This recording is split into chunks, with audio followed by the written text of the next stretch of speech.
네, 오늘은 갈렙 자손이 그 땅을 차지하리라. 갈렙 자손이 그 땅을 차지하리라라는 제목으로 말씀을 전하도록 하겠습니다. 민수기 14장 20절부터 마지막 절까지 내용입니다. 오늘 본문은 지난 시간에 모세가 하나님께 중보 기도를 했습니다. 왜냐하면 이들이 믿음에 입각하지 아니한 불신앙적 보고로 악평을 하자 하나님께서 이제 진노하심으로써 이들을 징계하시려고 하셨었던 거죠. 진노하셔서 멸하시려고 하셨습니다. 그때 모세가 중보 기도를 하는데 그 이유가 하나님의 이름을 위해서, 하나님의 영광을 위해서라도 저 백성들을 멸망시키지 마시옵소서라고 하는 것이죠. 그렇게 용서해달라고 모세가 간구를 하니 하나님께서 그에 대한 응답을 해주시는 것이 오늘 본문의 내용들입니다. 자, 하나님께서 20절을 보시면 모세 네 말대로 용서해 주겠다, 사하노라, 이렇게 말씀해 주세요. 그런데 이상한 것이 우리가 좀 전에도 읽어봤지만 용서해 주신다고 하셨는데 뭔가 찜찜한 게 있다라는 거예요. 하나님의 목소리를 청종하지 않은 사람들은 광야에서 다 엎드러질 것이다 라고 말씀하셨다라는 거예요. 그러니까 1세대는 광야에서 다 죽을 거다 이렇게 말씀하셨는데 과연 이것을 용서해 주셨다라고 말씀할 수 있는 것인가? 용서는 용서인데 뭔가 이상하다라는 거죠. 깔끔하지가 못해요. 자, 이것은 왜 하나님께서 이렇게 사하셨다라고 해놓고 이들에게 진노를 하시는 건가? 이 부분에 대해서 우리가 후반부 말씀을 살펴보면서 제가 말씀을 드리도록 하겠습니다. 자, 그리고 이제 이어지는 내용이 너희들은 이제 못 들어간다 하시면서 24절 보시면 그러나 내 종 갈렙은, 갈렙은 들어간다라는 거예요. 내 종 갈렙은 그 마음이 그들과 달라서 나를 온전히 따랐은즉 그가 그 갔던 땅으로 내가 그를 인도하여 드리리니 그의 자손이 그 땅을 차지하리라, 이렇게 말씀하시죠. 그가 갔던 땅은 어떤 땅일까요? 갈렙이 갔던 땅은 땅 이름이 가나안이긴 한데 그 땅 이름 중에 지역이 어딜까요? 갈렙이 차지하게 될 땅 이름 헤브론입니다. 헤브론 중요해요. 자, 헤브론인데 아낙 자손을 이제 헤브론 땅에서 봤어요. 그래서 이제 훗날 그 땅을 분배할 때 갈렙이 여호수아에게 그날에 여호와께서 말씀하신 이 산지를 내게 주시옵소서 이렇게 간구를 합니다. 여러분들 잘 아시는 찬송이죠. 네, 이 산지를 내게 주옵소서. 갈렙의 말이에요. 80세가 훌쩍 넘었는데도 이제 이 산지를 내게 달라고 하죠. 80세가 넘었는데도 85세인가 그랬는데 아낙 자손하고 싸우면서 나 이 산지를 내게 주시면 내가 갖겠습니다. 어떻게 싸웁니까? 85세가 하나님이 함께 하시기 때문에. 네. 85cm, 86cm 기억이 잘 안 나네요. 네, 아무튼 80세 훌쩍 넘었는데도 이 산지를 달라고 해요. 자, 헤브론 땅을 달라는 겁니다. 그래서 헤브론을 그에게 주어 기업을 삼게 하여 주셨다고 성경은 이제 말씀을 합니다. 어째서 헤브론 땅을 갈렙에게 주신다고 말씀하실까요? 물론 이제 갈렙이 받기 때문에, 그 땅을 보고 달라고 하기 때문에 주신다라고 표현한 것도 맞고, 또 하나 민수기 14장 20절 보시면 민수기 14장 20절 한번 볼까요? 24절 봅니다. 그가 나를 온전히 따랐은즉이라고 하죠. 좀 전에 읽은 24절에서 그가 나를 온전히 따랐다. 그러니까 헤브론을 갈렙이 보았고 믿음으로 순종했고 온전히 따랐기 때문에 하나님이 갈렙에게 주신다라는 것까지는 맞아요. 하지만 그렇게만 말하기는 뭔가 부족해 보입니다. 왜냐하면 땅을 본 사람은, 그리고 믿음대로 온전히 따른 사람은 갈렙만 있는 것이 아니라 여호수아도 마찬가지였기 때문이죠. 그런데 여기에서는 갈렙만 언급하면서 갈렙의 땅만 말씀하고 있다는 겁니다. 그 이유가 뭘까요? 하나님께서 우리에게 계시하려는 바가 갈렙과 헤브론 땅과 관련해서 있다는 거예요. 갈렙은 어느 지파 족장이죠? 유다 지파입니다. 잘 모르겠으면 유다 지파면지 대부분 맞아요. 유다 지파 족장이에요. 그가 헤브론 땅을 얻게 되므로 헤브론 땅은 유다 지파 땅이 돼요. 네, 유다 지파니까 헤브론 땅을 얻었으니 이제 계속해서 유다 지파가 그 땅을 쓰는 거예요. 그런데 우리는 잘 알다시피 유다 지파에서 메시아께서 오시죠. 유다 지파에서 메시아가 오십니다. 구약성경 여러 차례 유다 지파에서 메시아가 오실 것을 예언했습니다. 창세기 49장 10절에서도 잘 나와 있죠. 규가 유다를 떠나지 아니하며 통치자의 지팡이가 그 발 사이에서 떠나지 아니하기를 실로가 오시기까지 이르리니 그에게 모든 백성이 복종하리로다. 유다 지파에서 통치자가 오신다는 거죠. 실로가 오시기까지, 통치자를 얘기합니다. 메시아. 그가 오신다라고 말씀하고 있어요. 그리고 메시아가 태어날 땅까지 미가서에서 말씀합니다. 미가서 5장 2절 보시면 베들레헴 에브라다야 너는 유다 족속 중에서 작을지라도 이스라엘을 다스릴 자가 내게로 나올 것이라. 그의 근본은 상고의 영원에 있다. 네, 이 땅 사람이 아니에요. 하나님의 아들이죠. 위에 계신 분이라는 거예요. 근데 그분이 베들레헴에서 태어나시는데 그분의 지파가 어디냐? 유다 지파다라고 말씀하고 있는 거예요. 그런데 그 베들레헴이 어느 지역 안에 있느냐? 헤브론 땅 안에 있어요. 그러니까 갈렙에게 헤브론을 주시겠다라고 한 것은 갈렙이 유다 지파고 헤브론 땅 안에 베들레헴에서 메시아가 나실 것을 미리 지금 계시해 주고 계신다는 거죠. 하나님께서 유다 지파 족장인 갈렙에게 그 자손이 그 땅을 차지하리라라고 하신 것은 그곳이 바로 그리스도가 탄생하실 땅이라는 것을 보여주고 있는 겁니다. 이스라엘 백성은 언약 백성입니다. 그들에게 가나안 땅을 주시겠다고 약속하신 것은 단순히 그들이 편안하게 잘 살게 해 주시기 위해서 주신 것만이라고 생각해서는 안 된다는 겁니다. 하나님께서는 언약하신 그 메시아께서 탄생하실 땅을 주시려고 갈렙에게 헤브론 땅을 차지하게 해주시는 거죠. 그리고 이런 걸 계시하기 위해서 갈렙의 믿음 또한 붙잡고 계셨다라고 우리는 볼 수가 있죠. 갈렙이 다른 사람보다 뭐가 대단해서가 아니라 하나님의 강권적인 능력이 그에게 믿음이 발생시켰고 그는 그 믿음대로 그 땅을 취하게 되는 거예요. 결국 메시아께서 탄생하신 베들레헴도 헤브론 땅이고 죽으시고 살아나셔서 승천하신 예루살렘도 헤브론 지역 안에 있는 도시입니다. 그러므로 땅 분배를 말씀하실 때 온전히 따랐던 여호수아는 언급하지 않고 갈렙만 언급한 이유는 이 갈렙을 통해서 유다 지파 메시아가 오셔서 헤브론 땅에서 나실 것이다 라는 것을 계시하기 위함이라는 거예요. 이런 원리가 창세기에도 거론된 적이 있습니다. 이런 식으로 얘기하는 것이. 그게 뭐냐면 이런 식이 뭡니까? 갈렙과 여호수아가 온전히 같이 따랐음에도 불구하고 갈렙만 얘기를 하는 이런 식이에요. 이런 식. 이런 식을 창세기에도 볼 수 있는데 노아가 홍수 끝나고 포도주 마시고 술 취해서 벌거벗고 있었죠. 그때 누가 그걸 보면서 놀립니까? 함입니다. 셈, 함, 야벳이 있는데 이 함이 보고 막 놀려요. 그리고 형들한테 놀리니까 이 형제들이 와서 뒷걸음을 치고 아버지 하체를 덮어주죠. 벌거벗은 수치를 가려줍니다. 셈과 야벳이 덮어줬음에도 불구하고 노아가 잠에서 깨어나서 하는 말이 셈의 하나님 여호와를 찬송할지로다 이렇게 얘기를 해요. 왜 이렇게 말씀하는가? 야벳도 같이 덮었는데 메시아께서 오실 계보가 바로 셈의 자손이기 때문에 그래요. 셈의 자손을 찬송하고 유다 지파 갈렙의 땅을 언급하는 것은 계속해서 성경은 오실 메시아에게 초점을 두고 있다는 것을 말씀하고 있는 것이죠. 그러면 우리는 무언가를 순종하기에 앞서서 우리에게 하나님이 약속대로 보내주신 메시아를 먼저 발견하는 것이 첫 번째 임무이고 그 메시아를 통하여서 하나님이 베풀어 주신 사랑에 의해서 하나님의 말씀대로 순종하고자 하는 마음이 들어야 되는 것이 순서라는 것입니다. 28절 이어서 봅니다. 그들에게 이르기를 여호와의 말씀에 내 삶을 두고 맹세하노라.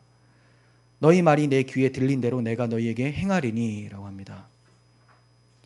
여호와께서 내 삶을 두고 맹세한다라고 했어요. 아주 확실하게 말씀하신다라는 거죠. 무엇을 말씀하시느냐? 내 귀에 들린 대로. 그들이 무슨 말을 했습니까? 우리가 차라리 죽는 것이 낫겠다. 우리를 굳이 여기서 끌고 와서 광야에서 죽게 만드느냐, 칼에 엎드려지게 만드느냐라고 했었죠. 네. 이렇게 들린 대로 하나님께서 행하신다라고 해요. 불평을 다 듣고 계시는 하나님이시죠. 우리도 이럴 때가 얼마나 많습니까? 우리 눈에 보이지 않는다고 해서 하나님을 업신여기면서 마음대로 말을 뱉을 때가 참 많다는 거죠. 누구를 뭐 욕하거나 하나님을 원망하거나 그 어떤 상황들을 불평하거나, 왜냐하면 그 상황들은 다 하나님의 선하신 섭리 안에서 지금 주어지고 있는 것인데 우리가 입으로 범죄할 때가 참 많습니다. 그런데 하나님께서 이것을 다 듣고 계시고 있다는 거죠. 그러면서 29절, 너희 시체가 이 광야에서 엎드러질 것이라. 너희 중에서 20세 이상으로 계수된 자, 곧 나를 원망한 자 전부가 들어가지 못한다라고 말씀하세요. 나를 원망한 자 전부, 20세 이상은 못 들어간다. 왜 굳이 20세 이상은 못 들어간다고 말씀하셨을까요? 앞에서 살펴봤지만 20세 이상은 일반인이 아니에요. 군인입니다. 군인. 그러니까 군인은 싸워야 되죠. 싸우는데 무엇으로 싸우냐면 지휘관의 명령대로 싸웁니다. 그런데 이들이 지금 지휘관의 명령에 불평을 하기 시작하고 뭐라고 합니까? 우리 지휘관이 하나님인데 이제 우리 지휘관 바꾸자. 우리가 따로 지휘관을 세워서 애굽으로 돌아가자라고 했죠. 그러니까 반란군이 된 거죠. 20세 이상이 군인이었는데 반란군이 됐으니 즉결 처형을 해야 되는 것이 당연한 것이죠. 군법에서는 그렇습니다. 전쟁 시에 바로 상관의 명령을 어기거나 반란을 일으키면 바로 총살입니다. 바로 죽는다라는 거예요. 그런데 자기들이 지금 반란을 했음에도 불구하고 여호수아와 갈렙은 사실 하나님의 군사로 잘 서 있죠. 근데 이 반란군 사이에 반란군의 눈으로 봤을 때는 이 여호수아와 갈렙이 반란군인 거죠. 그래서 돌을 들어서 처형을 하려고 합니다. 자기들이 지금 처형돼야 될 판에 여호수아와 갈렙을 처형하려고 한다는 거죠.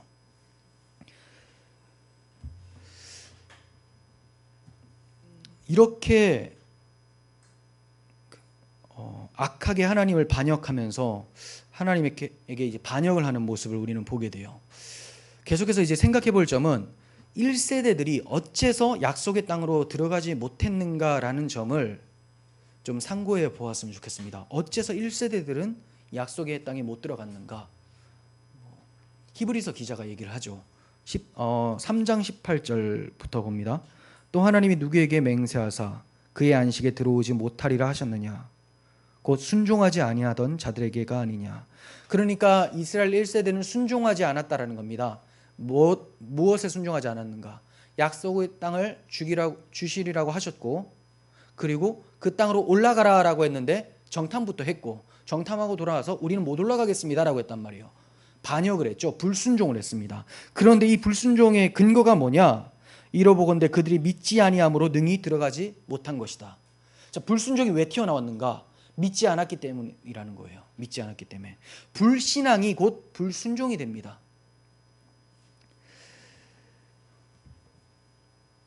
그래서 히브리서 기자는 순종치 않은 것과 믿지 않은 것을 동의어로 말씀하고 있죠. 자, 여러분들 어떠십니까? 나는 참 믿음이 연약해 라고 해요. 그렇지만 난 예수님을 믿어. 하나님 말씀을 믿어. 근데 전 연약해요. 하고 불순종을 했습니다. 근데 히브리서 기자는 이건 믿지 않은 것이다 라고 했어요. 그럼 누가 맞는 말입니까? 물론 우리가 철저하게 모든 것을 완벽하게 다 순종하면 좋겠지만 그렇지 못할 때가 많아요. 많죠. 근데 이건 비정상이라는 거 사실. 우리가 연약함을 핑계로 말하는 것이지 비정상이라는 거. 성경의 평가로는 그건 믿지 않는 것이다. 그러니까 믿음이 너무 없는데, 너무 없기 때문에 일어난 현상이 불순종인데 너도 나도 불순종하다 보니까 그래도 이 정도는 믿는 것이구나 하면서 자기들끼리 이 정신승리를 하고 있다는 거예요. 제가 너무 강하게 말씀을 드리는 것 같지만 히브리서 기자의 말을 빌리면 이렇다라는 거죠. 순종하지 아니하였고 믿지 아니하였다. 똑같다라는 겁니다.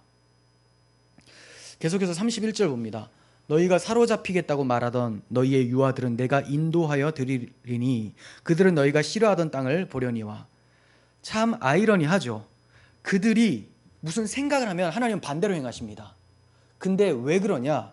하나님이 반대로 행한 것이 아니라 이들이 반대로 행했기 때문에 하나님 원래대로 그냥 진행하시는 거예요. 하나님 원래대로 자기 백성을 약속의 땅에 드리기로 하셨어요. 그런데 이들이 뭐라고 합니까? 아유, 내 자식들, 내 아내들, 내 아내 다 죽게 되겠구나 라고 하니까 하나님은 걔네들은 들어간다. 그런데 너희들이 죽는다 라고 말씀하시는 거죠. 이들이 왜 죽습니까? 이들이 다 연결돼요. 불순종과 불신앙과 다 연결되면서 동시에 뭐가 있느냐? 하나님이 약속하신 그 땅을 싫어했습니다. 그 땅을 싫어했어요. 왜 싫어했느냐? 고생과 수고, 희생을 일으키는 땅이라고 생각했기 때문이죠. 들어가려면 안악자선하고 한판 전쟁을 벌여야 되는데 믿음이 없으니까 질 것 같고, 질 것 같으니까 들어가지 않는다는 불순종을 했고, 그러니까 그 땅이 싫은 거고, 다 세트죠. 네. 또 그들이 그 땅을 싫어했던 이유가 있습니다. 하나님이 그 땅은 내가 주겠다, 젖과 꿀이 흐르는 땅이다 라고 했는데 딱 보니까 좋은 땅이긴 하나 현실적이지 못한 이상향이라고 생각을 했었던 거예요. 하나님의 언약이 현실입니다. 눈에 보이는 현실이 아니라 하나님의 말씀이 곧 현실인데 이들은 그것을 파악하지 못했던 거예요. 너무 답답한 것은 이들이 지금까지 자기들 앞에 홍해가 가로막혀 있을 때 홍해가 막고 있는 것이 현실이었습니까? 하나님이 건너가게 해주시겠다고 했던 것이 현실이었습니까? 하나님의 말씀이죠. 가만히 있어라, 여호와께서 행하시는 걸 봐라 해서 봤더니 그냥 현실로 갈라진 거예요.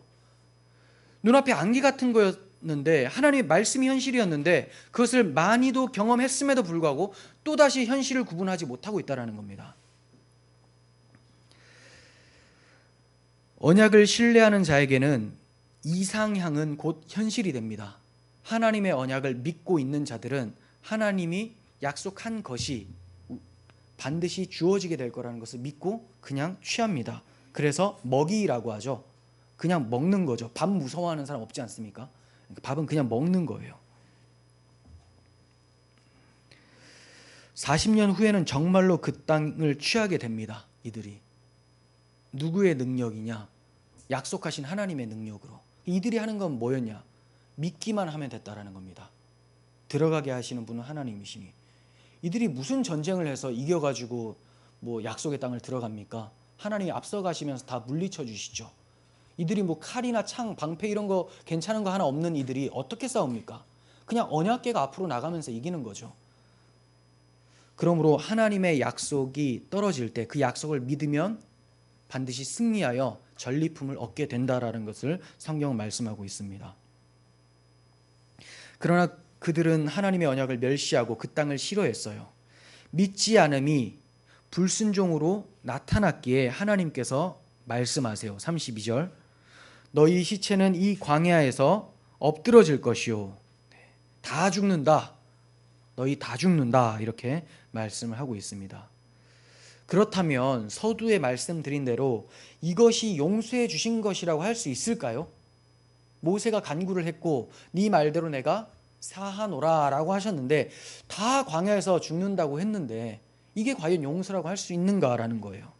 그리고 하나님께서는 이들을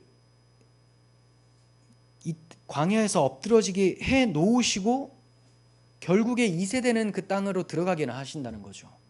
그러면 이게 용서해 주신 것인가? 약속을 지키시긴 지키신 것 같은데 뭔가 이제 찝찝하다라는 느낌이 든다는 거예요.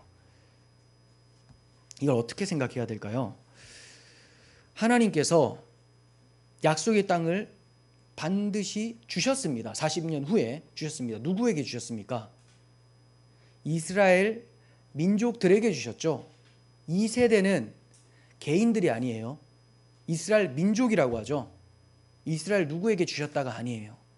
자, 민족에게 주셨습니다. 그렇지만 이스라엘 백성들 중에 믿지 않는 개개인들이 있죠. 그 사람들은 죽었습니다. 결단코 들어가지 못하게 하신 겁니다. 그러니까 하나님의 약속은 이루어진 거예요.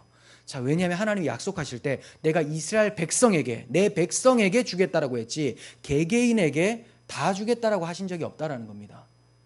자, 그래서 그 22절 하반절에서 그 사람들은 청종하지 아니한 그 사람들은 그 땅을 보지 못한다라고 나오죠. 그 사람들, 네, 개개인들은. 하지만 약속의 땅은 백성들에게 준다는 거예요. 민족에게. 개인과 민족을 혼동해서는 안 돼요. 하나님께서 말씀하셨습니다. 민수기 14장 12절을 보도록 하겠습니다. 14장 12절 내가 전염병으로 그들을 쳐서 멸하고 내게 그들보다 크고 강한 나라를 이루게 하리라. 자, 이거 모세에게 하나님께서 화가 나셔서 말씀하시는 거죠. 전염병을 거쳐서 그들을 멸한다. 그들은 이스라엘 백성들이죠. 네, 멸한다. 그리고 내게 그들보다 크고 강한 나라를 이루게 해주겠다. 자, 그러니까 이스라엘 백성 말고 다른 나라 민족을 내가 너에게 붙여줘서 그렇게 하겠다라고 하니까 모세가 여기에 야단이 난 거예요. 아니, 하나님 약속해 주셨잖아요. 이스라엘 백성들을 들어가게 해주셨잖아요. 들어가리라고 말씀해 주셨잖아요. 라고 하는 거예요. 자, 그러면서 13절 한번 이어서 봅니다. 모세가 뭐라고 말씀하는지.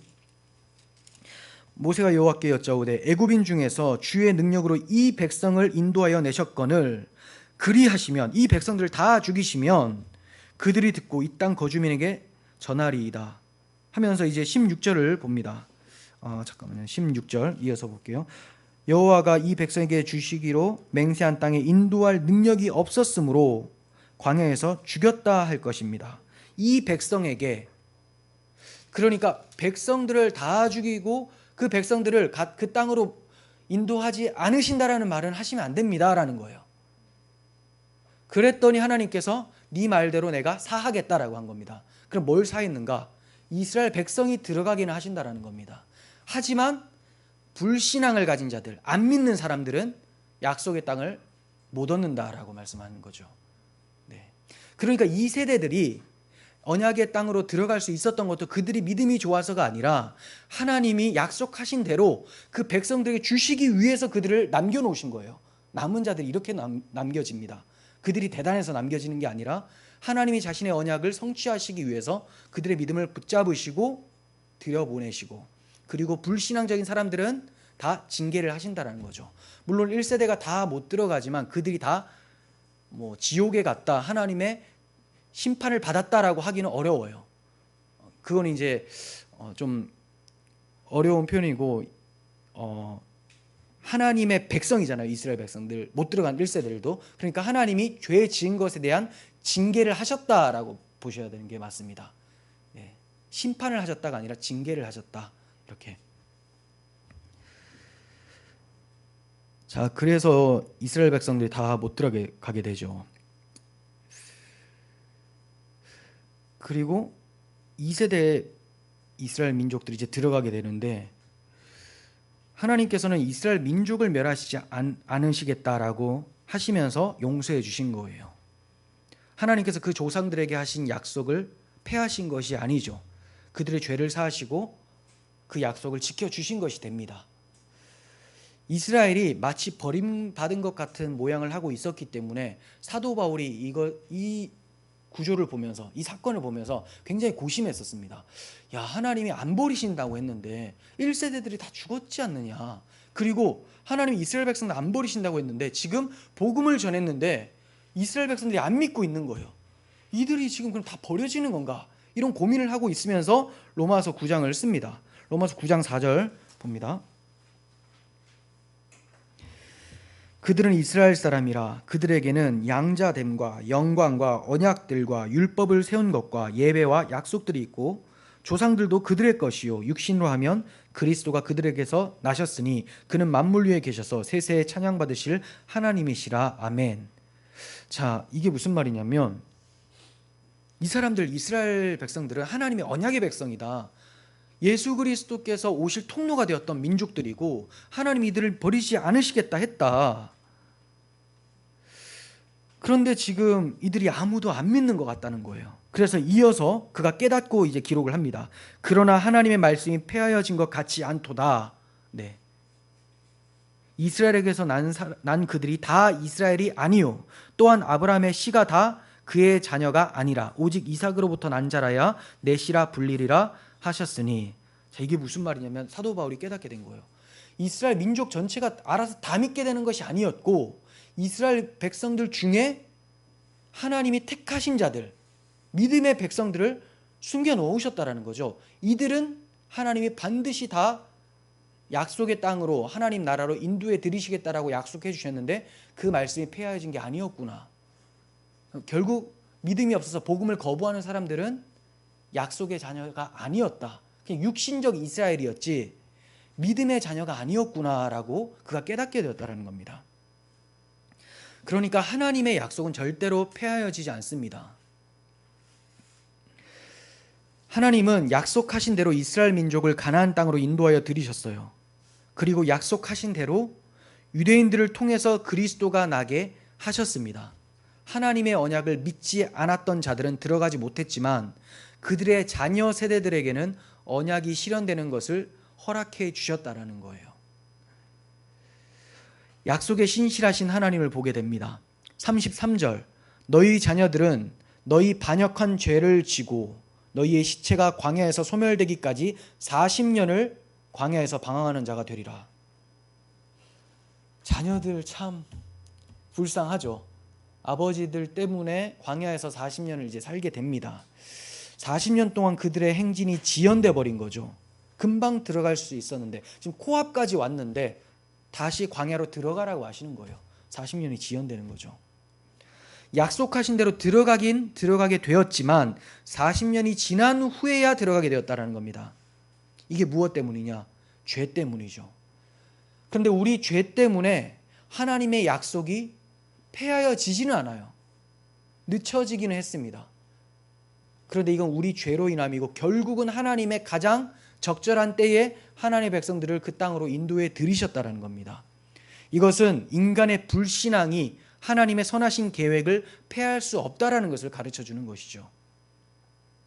사도 바울도 이 점을 깨닫고 하나님을 찬송합니다. 로마서 3장 3절에서 어떤 자들이 믿지 아니하였으면 어찌하리요? 그 믿지 아니함이 하나님의 미쁘심을 폐하겠느냐? 그럴 수 없느니라. 사람은 다 거짓되되 오직 하나님은 참되시다 할지어다. 기록된 바 주께서 주의 말씀에 의롭다함을 얻으시고 판단받으실 때에 이기려 하심이라 함과 같으니라. 그러니까 사람들이 믿지 않는다고 해서 하나님의 계획이 취소되지 않는다. 하나님의 말씀은 의롭다. 하나님은 이기신다라고 말씀을 하고 있습니다.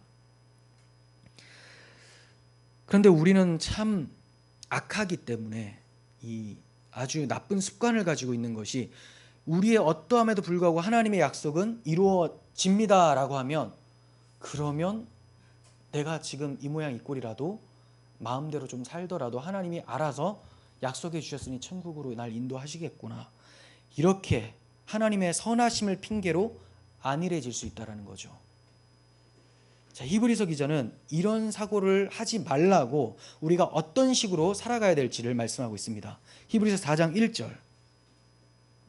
그러므로 우리는 두려워할지니 그의 안식에 들어갈 약속이 남아있을지라도 너희 중에 혹 이르지 못할 자가 있을까 함이라. 그들과 같이 우리도 복음 전함을 받은 자이나 들은 바 그 말씀이 그들에게 유익하지 못한 것은 듣는 자가 믿음과 결부시키지 아니함이라.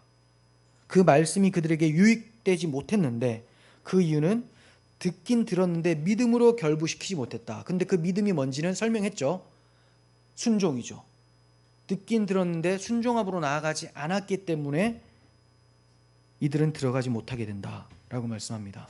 그러므로 우리 자세는 하나님의 선하심을 찬양하고 의존하면서 동시에 날마다 충성되게 순종하기를 다짐하면서 살아가야 된다는 겁니다. 두렵고 떨리는 마음으로 우리의 구원을 이루려고 해야 된다는 거예요. 36절부터 또 봅니다. 36절 모세의 보냄을 받고 땅을 정탐하고 돌아와서 그 땅을 악평하여 온 회중이 모세를 원망하게 한 사람 곧 그 땅에 대하여 악평한 자들은 여호와 앞에서 재앙으로 죽었고 10명의 정탐꾼들은 여호와 앞에서 재앙으로 죽었다라고 해요. 우리는 여기에서 하나님이 죄를 간과하지 아니하시고 징계하신다라는 것을 보게 됩니다. 다시 말해서 언약에 신실하신 하나님께서 자기 백성을 정죄하지는 않으시더라도 징계는 하신다라는 겁니다. 회초리는 대신다라는 거예요. 하나님의 징계를 세 가지로 나눠 볼 수가 있습니다. 자, 어떤 식으로 나오느냐? 불신앙으로 악평했었던 10명의 정탐꾼들은 그 자리에서 죽임을 당합니다. 그 자리에서. 그러니까 하나님께서 우리가 무언가 잘못했을 때 그 자리에서 회초리를 대실 때가 있다는 거예요. 그리고 하나님이 만약에 그냥 두신다면 나중에 때리시려고 그냥 두실 수 있다는 겁니다. 자, 그게 나와요. 즉시 죽는 사람이 생겼죠. 그리고 이들의 말에 동조했었던 사람들이 있어요. 온 백성. 그 사람들 40년 동안 점차적으로 죽어갔습니다. 이렇게도 하나님께서는 징계를 하신다라는 거예요. 그리고 이 세대들은 조상의 죄로 인해서 40년 동안 방황을 해야 했습니다. 물론 이들이 조상으로 인해서 고통을 받게 되었지만 하나님은 이들에게 선한 하나님의 계획을 펼쳐가고 계셨던 거예요. 그게 뭐냐? 이렇게 하나님 말씀에 불신앙적으로 불순종하면 안 되겠구나를 40년 동안 교육을 받는 거죠. 그러니까 아버지 때문에 쟤네들은 불쌍해 여기에서 그쳐서는 안 돼요. 또 그들을 향한 하나님의 계획이 있기 때문에 그래서 그들도 같이 고통을 당하고 있다는 거죠. 자, 이렇게 이 세대들이 하나님 앞에서 좋은 교훈을 얻고 가나안 땅에 들어가게 되죠. 그런데 이들도 참 답답한 게 자기 때는 꽤 잘 살았는데 믿음을 지키고 살았는데 자녀 양육을 하지 못해서 또다시 믿음에 실족하게 되는 것을 보게 됩니다. 그러니까 하나님의 그 교훈하심, 회초리가 절대로 지나치지 않다라는 것을 우리는 보게 됩니다. 한 가지 분명한 것은 이렇게 이들이 반역을 했고 하나님 앞에 불평을 했지만 하나님은 계획하신 바를 포기하지 아니하시고 중담함 없이 이루어 가셨다라는 사실이에요. 이것이 바로 불안전하고 불안한 세상을 사는 우리들에게 위로가 되는 사건이죠. 나의 어떠함에도 상관없이 하나님은 가장 선한 것을 행해 가셨다라는 거예요. 그러니까 어떤 상황이 펼쳐져도 우리가 좌절할 필요는 없다는 것입니다. 오히려 내 믿음 없음을 하나님께 고하고 믿음 달라고 간절히 구해야 되는 것이 우리가 해야 될 바죠. 절망해서는 안 된다는 겁니다.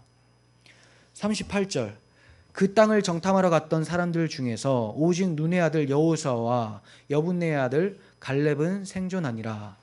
네, 계속해서 여호수아와 갈렙의 이름이 언급되고 있어요. 반면에 10명의 정탐꾼들의 이름은 언급조차 되지 않고 있죠. 시작을 할 때 정탐꾼을 보낼 때는 이름이 쭉 나왔어요. 네, 똑같이 나왔습니다. 갈렙과 여호수아도 나왔고 나머지 10명도 다 나왔는데 정탐하고 돌아왔더니 한 번도 언급을 안 해요. 왜 그럴까요? 모세가 이 말씀을 기록하면서 성령을 통해서 성령의 감동을 받아 쓰잖아요. 하나님께서 불순종하고 믿음 없는 사람들을 기억치 아니하신다라는 겁니다. 네. 이런 모습은 이제 룻기에서도 나와요. 그 룻의 나오미의 이제 기업물을 찾고 있었는데 제일 1순위로 지목되었었던 사람이 있었는데 그가 자기의 희생을 하지 않고 기업 물을 것을 포기를 해버립니다. 그러니까 거기서 뭐라고 나온 줄 아세요? 아무개라고 나와요. 아무개. 이름이 안 나와요. 하지만 보아스는 계속해서 걸어온대죠. 네. 믿음의 사람과 믿음 밖에 있는 사람 하나님께서는 철저하게 구분해 놓고 계신다라는 것을 보게 되죠. 39절 모세가 이 말로 이스라엘 모든 자손에게 알림해 백성이 크게 슬퍼하여. 모세가 이 말로 이스라엘 자손에게 알렸다. 그럼 이 말이 뭐냐? 모세가 무슨 말을 전했을까요? 여호수아와 갈렙에는 결단코 약속의 땅에 들어가지 못할 것이다 라는 것 첫 번째. 두 번째는 너희 시체가 이 광야에서 엎드러질 것이다. 못 들어간다고 해서 뭐 애굽에 가거나 다른 나라에 가는 것도 아니고 광야에서 다 죽는다 이렇게 말씀을 전했습니다. 그랬더니 이렇게 크게 슬퍼했다 이렇게 표현하고 있어요. 크게 슬퍼했다. 그런데 이들이 크게 슬퍼한 이유가 불경스러워요. 이들은 자신들을 구원하시고 보호하신 하나님께 불순종한 것 때문에 마음이 아파서 양심의 가책을 느껴서 크게 슬퍼한 게 아니에요. 뭐 때문에 슬퍼했습니까? 하나님께서 그 땅에 못 들어가게 하시고 광야에서 죽이신다고 하니까 징계가 무서워서 회초리가 무서워서 크게 슬퍼했다는 거예요.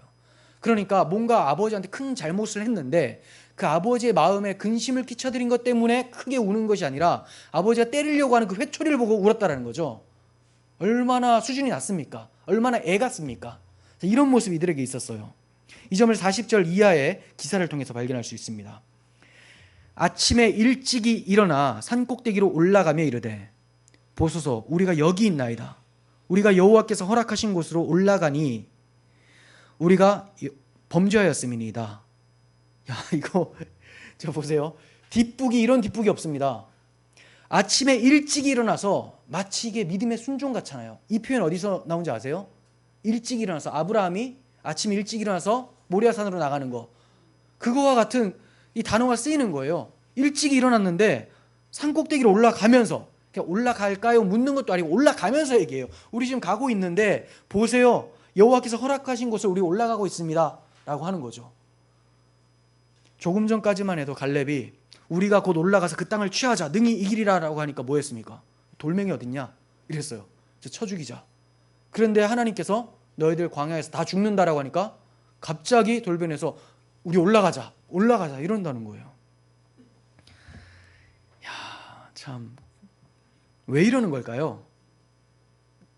징계를 받기 싫어서죠.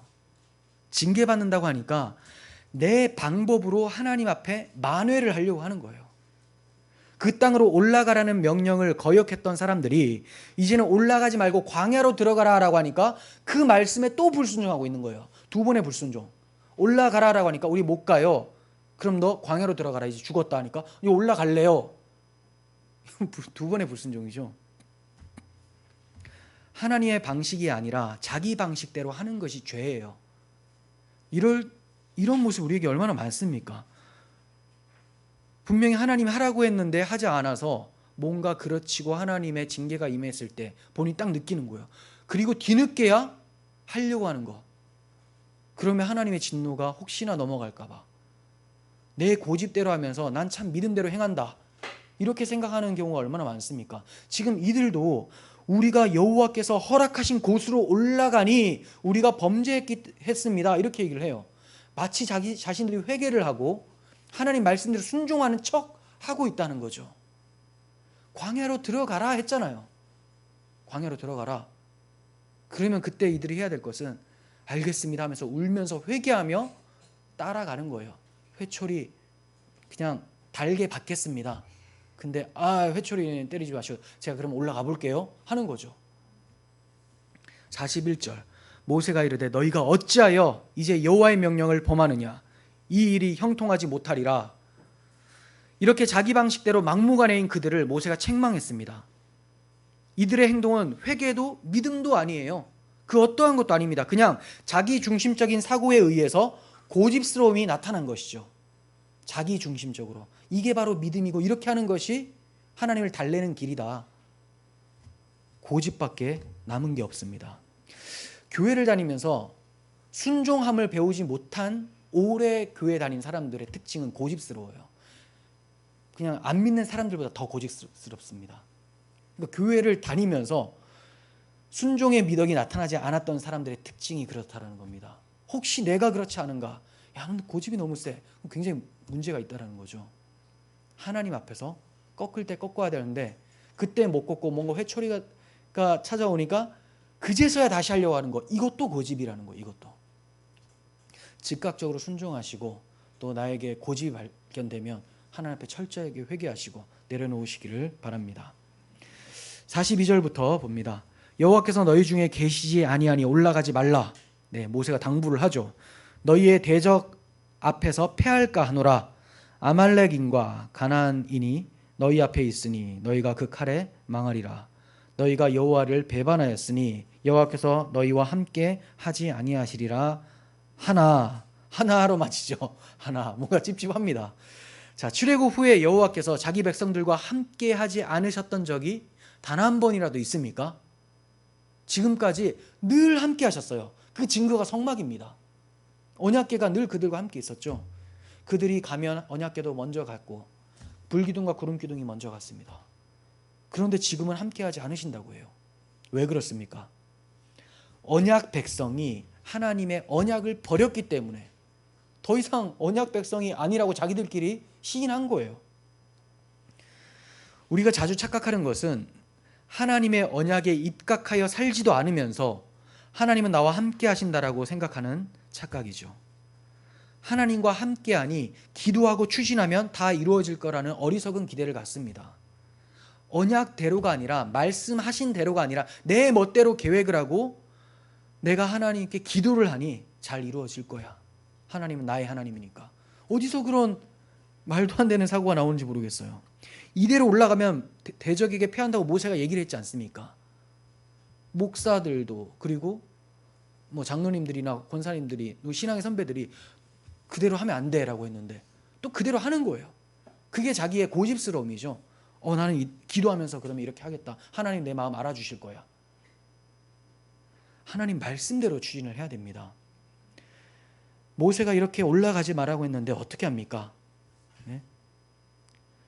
너희와 함께 하지 아니하시리라 하나 그들이 그래도 정말 싫은 단어죠. 그들이 그래도 이거는 사실 제가 싫어하기보다 하나님이 제일 싫어하는 단어인 것 같아요. 하나님 그래도요 이런 거 그래도요. 지금부터 이제 하나님의 논리 말씀하신 그 논리에서 벗어나겠습니다라는 표현이죠. 그래도요. 네. 고집이 물씬 풍겨집니다. 그래도 산 꼭대기에 올라갔고 여호와의 언약궤와 모세는 진영을 떠나지 아니하였더라. 그러니까 이들이 올라간 힘은 뭡니까? 자기의, 자기 힘. 모세도 안 올라갔고요. 지휘관이잖아요. 그리고 언약궤도 안 올라갔어요. 그들의 힘입니다. 근데 올라갔어요. 자기들은. 하나님과 상관이 없다는 거예요. 내 방식대로 기도하고 추진을 하는데 누구한테 기도했는지 모르겠다는 거예요. 추진을 하는데 누구하고 같이 걷는지를 모르겠다는 거예요. 하나님은 여기 계신 자기는 계속 갑니다.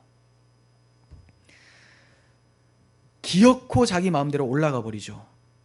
이스라엘 이야기를 하는 게 아니죠. 우리들의 이야기를 하는 겁니다. 그 결과가 어찌 됐습니까? 45절에 아말렉 사람과 산간지대에 거주하는 가나안 사람이 내려와서 그들을 무찌르고 호르마까지 이르렀더라. 완전 무찌르고 계속 쫓아냈다는 거예요. 아주 전멸을 시켰다는 거죠. 그렇게 고집을 피우고 올라갔다가 결국 아말렉인과 가나안인에게 패하게 되었습니다. 우리는 이처럼 제 멋대로 행하며 제 멋대로 하나님의 마음을 바꾸려고 하는 어리석음이 없습니까? 입으로는 하나님께 순종한다고 하지만 하나님의 법에 순종하는 마음 없이 자기 법을 세워놓고 믿음이 있는 것처럼 행하는 경우가 너무나 많다라는 거예요. 믿음이 있는 것처럼 내 법을 세워놓고 내 법대로 행하는 것, 이게 어떻게 믿음입니까? 고집이지. 기만이고 하나님을 멸시함이죠. 시편 78편 36절에서 그러나 그들이 입으로는 그에게 아첨하며, 이게 광야의 이스라엘의 모습입니다. 그들이 입으로 그에게 아첨하며 자기 혀로 그에게 거짓을 말하였으니 이는 하나님께 향하는 그들의 마음이 정함이 없으며 그의 언약에 성실하지 아니하였음이로다. 네, 언약에 성실하지 않고 하나님을 향해서 마음이 정해지지도 않았어요. 우리 찬양하잖아요. 내 영혼이 확정되고 확정되었사오니, 시편에서 나오는 표현인데, 확정되지 않은 상태로 유리방황하는 거예요. 이렇게 말하면 일로 갔다가 올라가자 했더니 돌 들었다가 광야로 들어가라 했더니 그럼 올라가겠습니다. 정해진 게 하나도 없습니다. 왜 정해진 게 없느냐?